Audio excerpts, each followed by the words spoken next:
Whenever you look great on camera, people will look at you differently. It's more about authority, positioning, and confidence.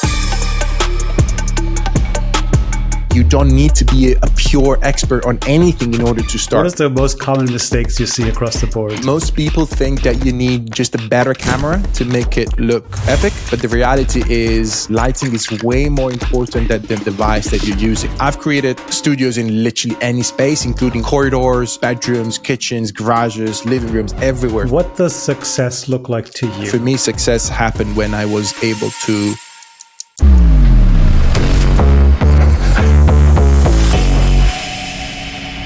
All right, Simone, so excited to have you on the show. Yeah, same. Very excited. Thanks for having me. So I learned two things about you. I learned that you're incredibly good at setting up studio spaces no matter where you go, and that you have maybe an above average sense of how to make this whole creator thing work financially. I mean, I've been doing this for a few years, and for the first few years, there were just failure on top of failure. So let's say it took me a while, but now finally it seems like it's working out. So you are a digital nomad, right? You travel around a bunch. You've had the luxury of setting up a bunch of spaces. So when you walk into a new space, what is something that you notice? What do you like?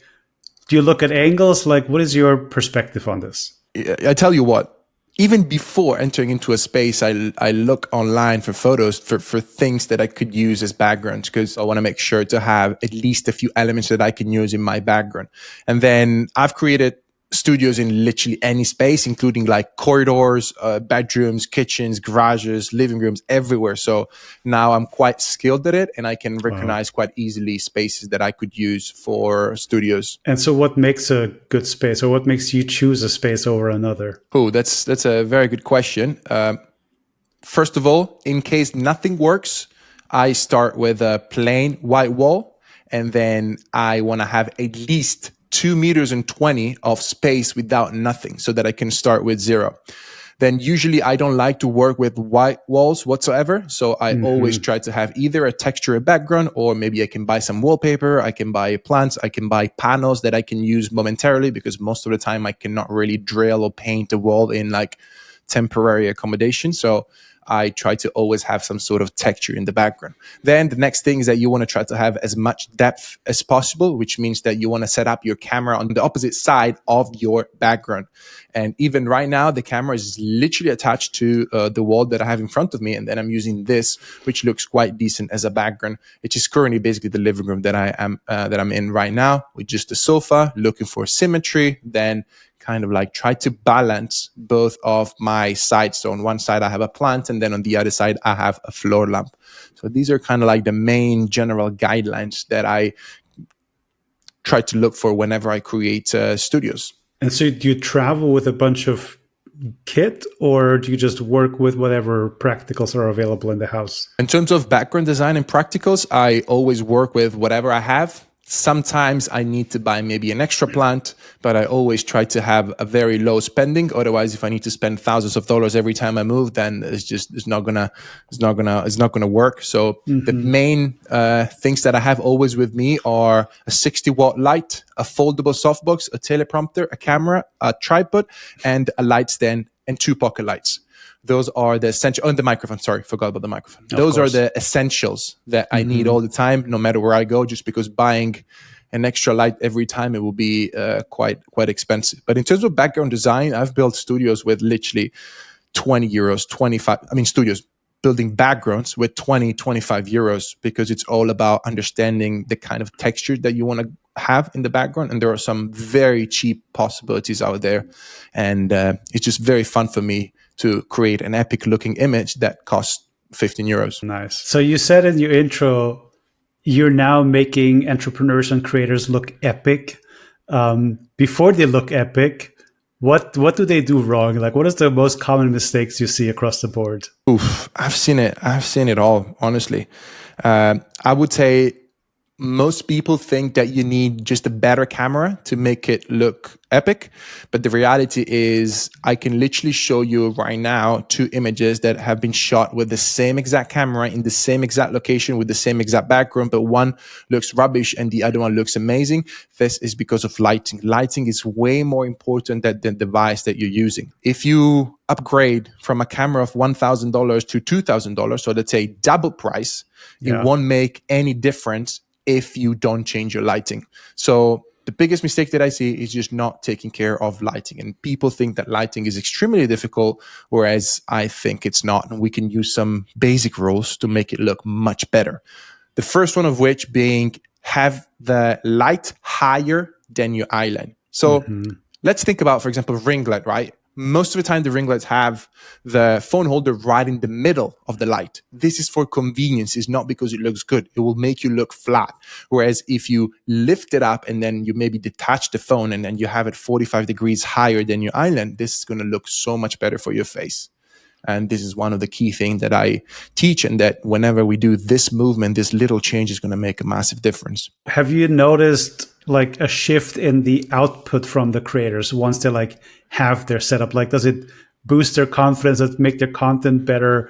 What's the like emotional response that you get from the people who go through your program? Yeah, like I see a lot of people that they just literally send me. I received, I think an hour ago, an email that says like, I've been trying to do this for so long, and then just thanks to a few tips and tricks, now I really look good on camera. And it's not only about ego, but it's more about authority, positioning, and confidence. So whenever you look great on camera, people will look at you differently, just because you have usually, 1 to 3 seconds to judge somebody's content, right? And then if you look great, you're going to think, oh, wow, this person puts effort in his or her content. That means he's probably going to put effort also in his business, and therefore I can trust him. And also myself, when I see my content and I know that I look good on my content, it makes me feel really good. It makes me even I feel inspired to create more whenever I know that my content looks professional. And on the other hand, it's exactly opposite for people that really, they think they're ugly. They're not satisfied with the image. They can't really work out how to actually make it look good. And it just puts your inspiration to zero. You know what I mean? It's really, it helps a lot in so many different areas. And especially if you're talking with clients, if you're doing webinars, if you are a closer maybe and you want to try to literally close clients, looking good, it will help massively and it will create instant trust. And also it's fun to create backgrounds and to create studios. I mean, at least for me. Hey, real quick, if you're enjoying this conversation, if you're learning something, if you feel inspired, can you do me one simple favor? And that is just to share this episode. Share it with people you know, share it on social media, because the algorithm does not care. But if you're still here, you do. And the only way more people get to see this type of content is if people like you talk about it and share it. So that is the only ask I have for you. This content is completely free and I'd love for you to enjoy it. But yeah, if you want more of this, just share it. And now let's get back to the show. This space I'm in is quite limited in its layout. And it took me, I don't know, years to get to the point where I am now, where to me, this is workable. I don't think it's perfect, but it works for me. But I don't know. How would you rate this setup? I would say first thing first, I would block out all the natural light coming in, which means that you will be able to control it with artificial lighting. Yeah. Even here, I have a window right here, but I blocked it out because I want to have full control. Usually the second thing that I would say is try to declutter your background. So remove everything that is not absolutely necessary, just because you want to have it as clean as possible. You want to be the subject of the frame. You don't want anything around to be distracting, but you just want to complement your image. And then I would try to have an image that will remove the white parts especially the part of the window, so that you don't see the heater, you don't see the window. So probably a more cropped in image would look slightly better. I like the frames that you have on the opposite side potentially. So maybe just rotating the camera on that side, it would be better, and probably changing the lens. If we can, I always suggest to have the lowest aperture possible to have more separation. So if you have an f1.4, f1.8, something like that, that will make a massive difference. Even yesterday, I was on a call with a client, and his image was looking okay, but it was just very flat. It was because he had the aperture set at f5.6, and he had a lens that could go down to f1.4. And I'm like, just go down and it's going to make a gigantic difference. Obviously, that's super important.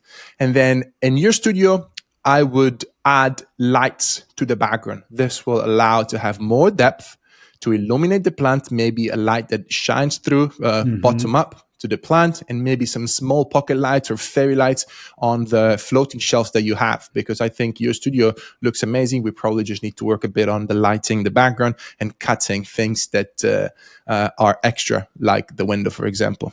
All right, cool. I got my setup roasted. That's a first.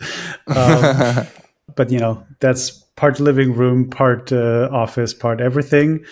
And I like the daylight vibes that come in, but I totally get the like, make it dark and control the lighting. Just two very different approaches, I think. But probably, I think you can keep potentially the natural light coming in, because as you said, I totally agree. There are two, you could have natural light coming in. It might be tricky on the editing if you're recording content. Yes, it can be.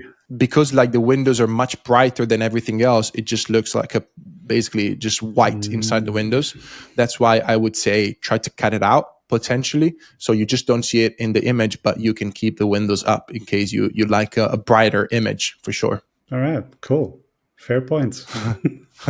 I'll take it into consideration. So I'm sure you also deal with a lot of people who start with the built-in webcam to whatever computer they're using. Like what do you need to make your first home studio? Do you need like 10,000 euros to get started, or where do you start those people off? So if you have absolutely nothing in terms of gear, I would recommend, and you don't have much budget, I would recommend that you start recording with your phone, but the first investment should be a light. Okay. And with light, I would recommend a 60-watt light. You can find it from Nanlite, Godox, Newer, whatever comes in your mind. There's so many brands out there based on price. I have everything Nanlite because I used to be a Nanlite ambassador. Then what's really, really, really important is that you use a softbox. This will allow you to have a diffusion in front of the light. And this will create amazing, flattering light. And then, as I said before, you want to have it higher than your eye line, 45 degrees pointing towards you.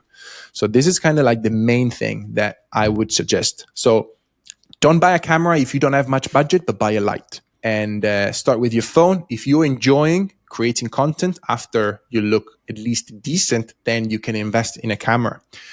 In general, my guideline is like, if you have less than $1,000 budget, there is no point buying a camera. Just use your phone, will be the same quality. So I would suggest to save up to, when you have $1,000, then yes, you can invest in a camera. And there are like some great alternatives out there for $1,000. And that's a great starting point. Then if you have a bit more budget, you want to have probably a Sony a7 IV, Sony a7 III, something like that, between 1,000 and 2,000 budget, and then you probably need to add an extra maybe 500 for a very good lens. The lens that I have right now, it's a Tamron 2875 that it's like probably $650, like that kind of range, and it still looks pretty good. And with the Sony a7 IV. And then the third thing is microphone. Actually, forgot about that. Super important as well. This is, I think, the best quality over price microphone that you can find right now is the Shure MV7 Plus. It has a USB-C cable that goes directly into the laptop, so you can record directly with your laptop or even with your phone. And then you don't need, for example, the XLR cable that most podcast microphones have, just because it will be a massive hassle. But the audio from this, I think it's really, really nice. Is there anything else you want to share about studio setups or anything like that? Oh, yeah. I mean, I have a ton of things to share. One of the things that usually people don't like overlook, let's say, it's balance within the image.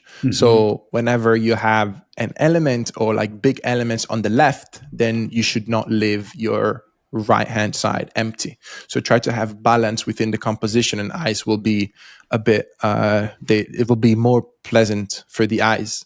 Then regarding elements that you have in the background, I always try to recommend to not have anything that is bigger than your head in the background, just because otherwise it will empower you. It will just not look great, and then it's gonna be distracting. So smaller, or maybe elements that can, if you have a very blurred out background, then it's okay maybe to have bigger elements. Obviously plants are excluded from this, but even when you use plants, if you use a huge plant and you're very close to it, it's gonna look like a forest. So try to have balance also in the dimension of objects.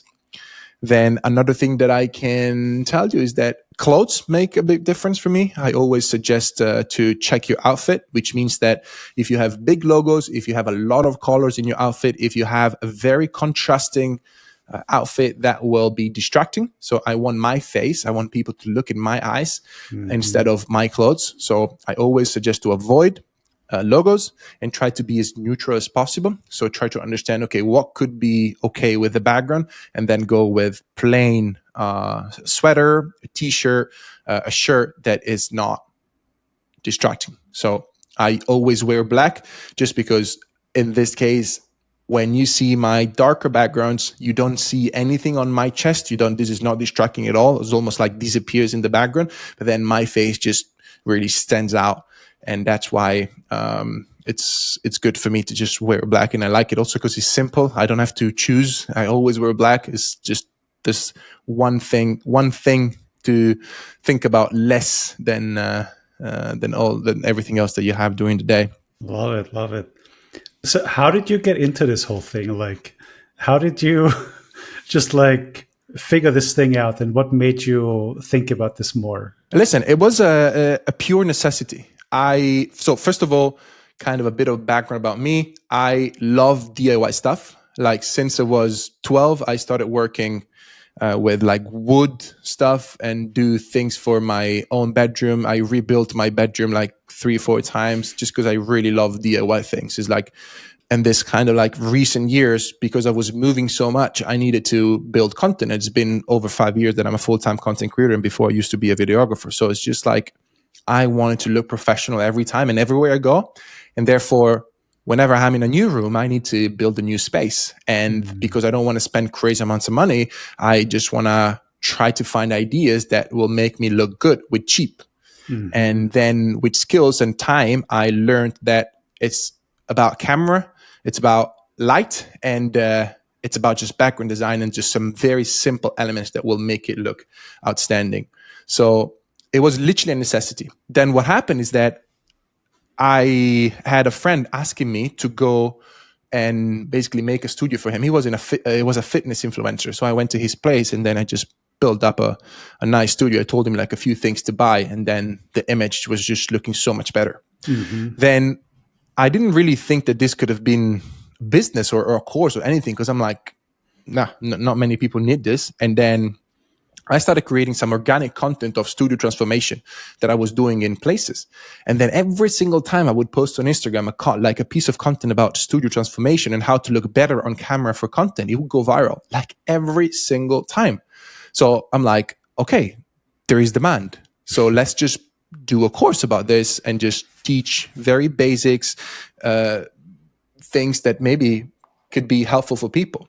Then slowly with time, I understood that this was a huge problem for people. Then I started looking around and being more attentive on how people would show up on camera. And I saw that they could be improved with a few simple tweaks.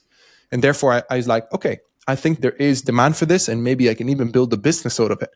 And then here I am today with like over 1,300 entrepreneurs helped. I have 14,000 students total on my courses. This has been going incredibly well. And I'm like, wow, I was not expecting this at all.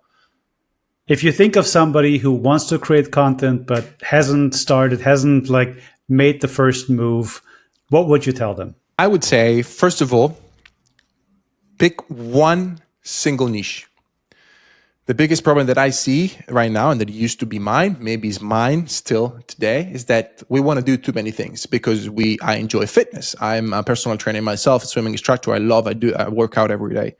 And obviously, because I know quite a bit about workouts and routine and maybe a little bit of diet, naturally, I want to share that on social media. But then there will be a mistake because my brand has been built on photography and videography stuff. So it doesn't really work that much. And then also I like to look at financial markets. I like to invest money in stocks and stuff like that. Should I talk about stocks as well in my channel?